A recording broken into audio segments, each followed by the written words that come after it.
He did it! Horikoshi finally did it! In the new chapter 368 leaks, we get to see Deku's final quirk. And I don't think anyone saw this one coming. The quirk of the second user, transmission or shifting gears. Since the translations aren't officially out yet, the name of the quirk is still a bit confusing, but here's how it works. Shifting gears allows Deku to speed up anything he touches, as we've seen him using it on himself and on Shigaraki. The quirk itself is pretty simple. There seems to be different levels of speed, or gears, that Deku can impose onto something, from second gear all the way up to overdrive. The most obvious use of this quirk is to use it on Deku to speed himself up, and absolutely speed blitz Shigaraki. But we saw Deku using it on Shigaraki, blasting him into the air faster than the sound of the impact, which is such a good way to use the power. Imagine every basic thing you do being sped up. If you want to walk a certain distance, if you're sped up, you'll always overshoot where you want to go.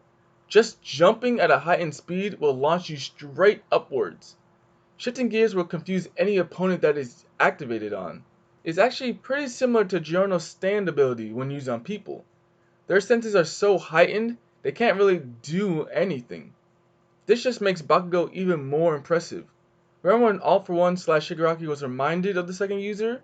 When Bakugo was like exploding everywhere?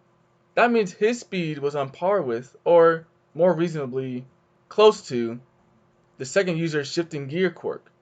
Of course, Bakugo's body couldn't handle the new level of his quirk, which is what the second user warned Deku about when he was flying over the ocean. So, what could the possible side effects of using the quirk be? In the leaks, it says that Deku has 5 minutes before the battle basically shifts, pun intended, to Shigaraki's advantage. So it looks like after 5 minutes, the quirk usage will finally catch up with Deku. I was watching Vocal Pineapple and he made a good observation. It doesn't look like Deku can skip gears. He can go from 2nd to 3rd to 4th gear, but he can't go straight from 2nd to 4th gear. Pineapple theorized that if Deku were to skip a gear, it would stall a person or keep them from moving, which is a pretty good limitation and makes sense with the whole gear motif. Taking that idea further, I think after 5 minutes Deku is going to stall his body, or he won't be able to move. Or maybe he does move, but like at a slower speed, because his body is overworked from going too fast.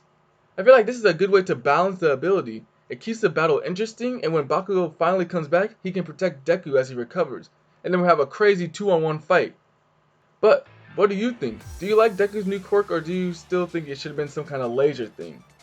What do you think the drawbacks are? Let me know in the comments down below. Alright, peace.